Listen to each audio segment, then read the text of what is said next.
Bien, Madame le sénateur, c'était normal en début de salon de venir saluer la patronne. Une visite incontournable avec l'égérie Houppette. Bonjour Alexandre. Bonjour. Bonjour Je Alexandre. vous ai amené, Madame le sénateur, des Alpes-Maritimes.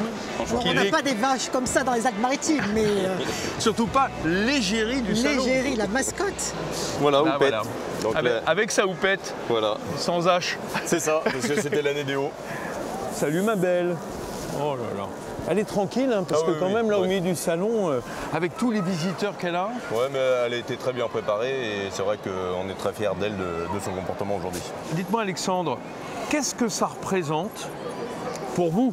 Alors pour elle, on se doute qu'elle n'en a peut-être pas totalement conscience, Ouais.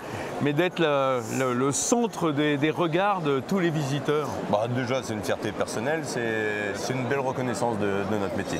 Et c'est combien d'années d'efforts pour en arriver là aujourd'hui à ce que Houppette soit sélectionné? Alors, bah, c'est 3 générations, depuis 3 générations, on travaille la limousine. Ouais. Donc voilà, c'est le fruit de tout un travail. Et je note qu'elle aime bien se faire gratouiller le chignon. Voilà, voilà. Hein, ouais. parce que je vois que ça vous avez dépend. souvent- Ça dépend, mais oui. Voilà, Enfin, elle reconnaît la main du patron, la main du maître. Dites-moi, le fait d'avoir la vache qui représente l'élevage français à un moment où c'est un peu tendu avec les visions du Mercosur qui se profilent à l'horizon, ça vous donne une responsabilité vis-à-vis de tous les éleveurs qui sont là? Oui, alors ça me donne une responsabilité, mais surtout le message nous qu'on veut faire passer auprès des personnes qui viennent voir le salon, c'est surtout aujourd'hui on a une agriculture en France qui est la plus vertueuse au monde, donc mangeons français, mangeons local et tout ira bien.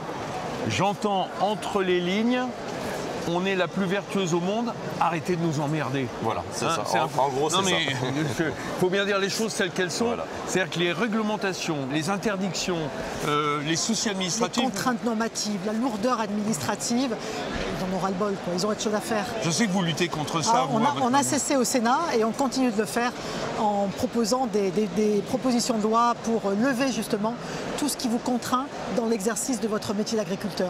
Oui. Vous ne luttez pas à armes égales avec les autres agriculteurs d'autres pays et ça, Voilà. c'est pas normal. C'est ça, c'est ça. Moi, une exploitation comme la mienne, je passe une journée par semaine à faire des papiers. Donc, il faut toujours plus, toujours plus, toujours plus. À un moment donné, c'est vrai qu'on en a ras-le-bol, quoi.